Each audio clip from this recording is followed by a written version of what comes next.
I'm very pleased to have Anthony Rodriguez back with me one more time. I think, Anthony, this must be the sixth time, Yeah, seventh maybe, that you've spoken to my classes. I find Anthony to be a really excellent kind of, I don't know what the right word is, role model for people getting into investing. And he's happy to work with people on a one-on-one basis. He works for Marcus and Milchep in downtown LA, right? that's it. And so he's going to talk to us tonight about multifamily investing. So, Anthony, the floor is yours. Oh, thank you. I appreciate it. Thanks for the welcome. I really enjoy teaching your class. They already have a really good foundation. But the reason I put this together, guys, is when I was in your shoes and I was a student, I went and got my MBA at UCI. I wanted to know how to apply in the real world and how people are actually making money in the real world. Sometimes you have case studies in books that are a little bit older and they don't always apply because times change and the finance market changes, especially right now. It's a good way for me to get back to you guys, and then you guys can feed off what I've learned and kind of bridge the gap from what Ed teaches to what's going on in the real world. This is a little bit about myself. So I play in the commercial real estate space. I've been an agent since 2010. A little over 70 million in commercial deals, a little over 350 units sold, helping people buy, sell. Basically what I do is I help people find, buy, sell, underwrite, and evaluate and finance commercial real estate. My focus is in multifamily, but I've actually been able to, with clients, and expand my business into drugstores, dollar stores, and other types of commercial property. That's a little bit about my background. I'm a senior member of a team out of downtown LA for Marcus and Millichap. It's a pretty big firm. If you guys are familiar in the commercial space, our CEO will be on CNBC, is going to be on Bloomberg. It's pretty prominent. And there's about 1,800 people like myself across the country with a publicly traded company. And as I've gone further along in my career, I realized we pass millionaires all the time, every day, without realizing it. And there's a very good book out there called The Millionaire Next Door if you guys ever have a chance to read it. But it talks about that. And I want to share that with you guys because you can start from anywhere. The investment process. Now, this is a little bit different. And the reason I wanted to go mention this is some of you are looking to invest. Some of you have started to invest. And overall, it's just a different process in buying investment real estate than buying a house. So you can source a deal. How do you source a deal? Off market basically means it's not on the internet. You can't just find it out there. It's not on MLS, which is the multiple listing service. You could get it directly from the broker. That's probably the best way to get it. I'm very active in the industry. There are other people just like myself who are very active in the commercial space or in the investment world who have listings or have access to properties before they hit the open market. That's probably the best way to get it. You can also look online. There's LoopNet and CrackCity is very popular. MLS, that's literally only about half of the properties out there that make it to MLS. And then sometimes on your phone, you'll notice Redfin, Trulia, Zillow. Those are really good for investment property, multifamily on. Every now and then you could get some decent houses you want to flip. But there isn't a lot of property out there on the investment space in relation to what's for sale and available. So you have to find the deal. And then number two, the second thing, of course, is you have to evaluate it. You have to underwrite it. That's important because everybody kind of has their own model of what they're going to be looking at. I could share with you that some owners, what they typically do is they say the expenses, just like a bank, the expenses are about 40% of the income. So they use that as kind of a measure to judge the property. But most owners kind of evaluate a little bit differently. Some will say, well, I'm only looking at the price per foot, or I'm only looking at the price per unit, or I'm only looking at how much they're getting for their one bedrooms. I had one gentleman that I talked to, it's very successful. I said, how do you determine if it's a good deal to buy? He said, well, I see a lot of emails and I see what closed, and then I see what's available, and then I just see if it's less per unit than that. So that sounds very simplistic, but that works for him, and he has several buildings. So everybody kind of has their own little personal underwriting. I know one of the gentlemen in your class has said he's going to be working for True America. They have their own underwriting. If you work for an acquisitions firm, they're going to give you like their space and parameters to look for.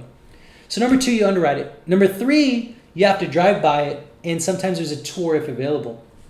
In investment real estate, there's typically isn't a sign for sale up front, unless it's like a retail center. If it's a multifamily apartment building, not usually, because you don't want to disturb the tenants. Sometimes owners don't want to sign up front because they're afraid that the tenants are not going to pay rent, or they're worried about that.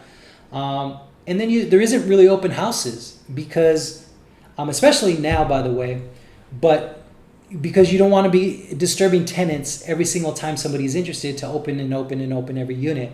So it's kind of like a view outside, view the material, and then decide if I want to move forward. At that point that you decide, yes, I'm interested, then you can write an offer or an LOI, which is called a letter of intent.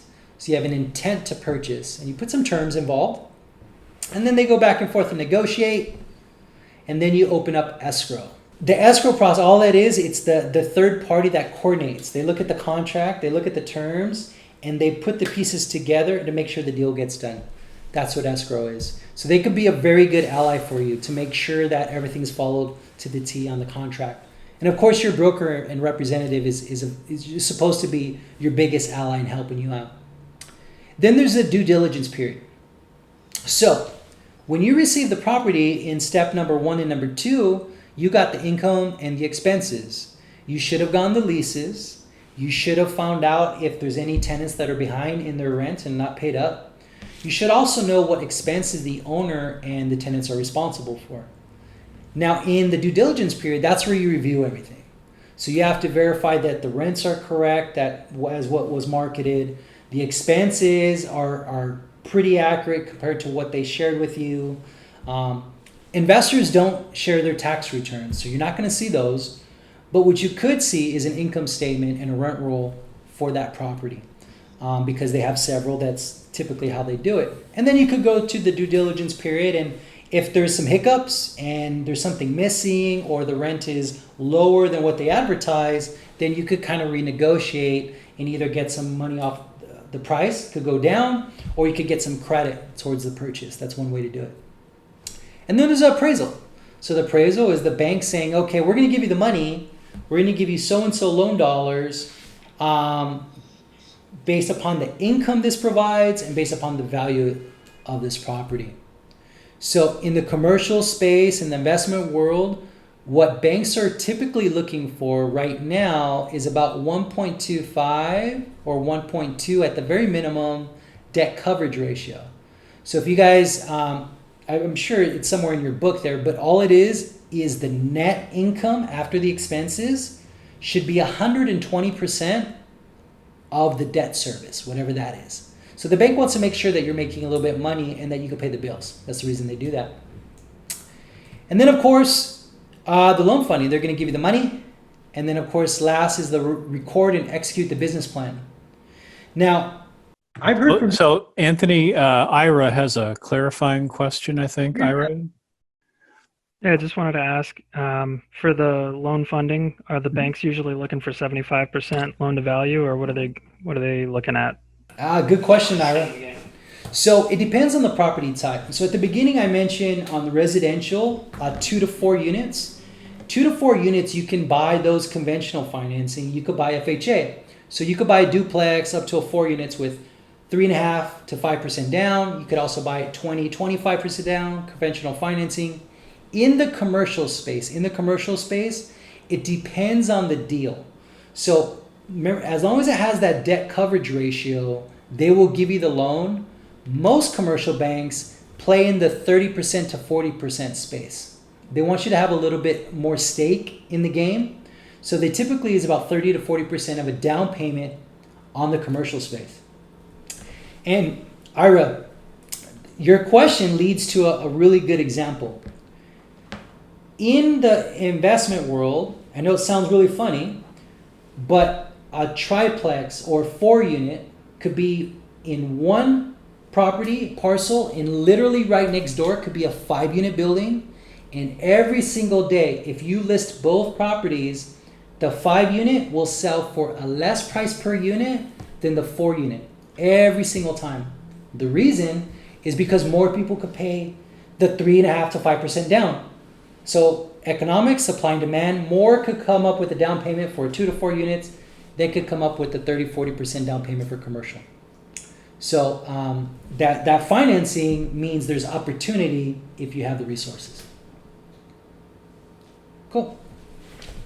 Does that help you, Hara? Yeah, thanks. Yeah, no problem. So, and that's on a bank to bank. Today, one of my clients is refinancing his property right now.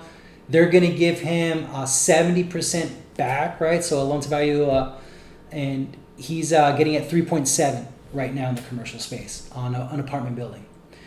Some banks are holding back. So because of the coronavirus and COVID-19, some bigger banks have got out of the market by put up their rates. So they put up the rates higher so they get less loans, and so they can kind of weigh things out. But there's still some local regional banks that are lending in the commercial space, and they'll lend you more.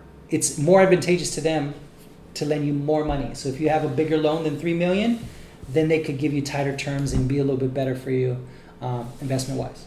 Number 10, record and execute the business plan. So in a previous slide, I talked about what is your business model. Is it turnkey, keep status quo? Is it create value, stabilize the property and refinance, or stabilize and sell and flip and do it again? It really just depends on whatever your business plan is. I've had owners tell me they make money 2 different ways. Because I ask, I have the benefit of my job is I literally talk to successful investors and millionaires all day long. And so I ask, what is it you're looking in a property? How are you making money? What did you see in this deal? Why did you buy this deal? Why did you not like this deal? And I've had several tell me they make money, 1, because they purchased right, 2, because they set up the right financing, and number 3, because they managed it properly. I have a channel on YouTube. You guys could subscribe and check it out. I would appreciate if you, I'll give you my email at the end of this. Any suggestions or topics you'd like for me to go over, I could go over, but this is my YouTube channel. I also have a podcast that I launched recently with my girlfriend who, she runs Luxury House Search. So in the residential space. So looking forward to that. And then if you guys want to connect, here I am on LinkedIn. All right. And that's my email address. And that is my office number. You guys can reach out to me anytime. As you guys get started with your own investment career, do not be afraid to reach out to people. Use that .edu email address. Okay. Your .edu email address is very, very popular. So you could get a hold. I love that. Absolutely. I did. I was reading a book. It's called Brokers Who Dominate. One of the chapters in there is on a guy named Dean Zander. I was in the MBA class at Rick Needham's class doing a 400 unit development, looking at that property. And I said, dude, it's the same guy. So I just called him and emailed him. I bugged him a little bit and met with him. So use your .edu. The guy's probably worth a few $100 million and very, very successful. But he took the time because I had a .edu email address. All right, guys, you guys could use that in any field you're looking to get into. All right, thanks, guys. I hope that was helpful. Appreciate any feedback. And you guys take care and stay safe out there. All right, Anthony, thank you very much. We appreciate your time. No problem. Thank you, Anthony. Participating. Yeah, no problem. Thanks, guys. Stay safe.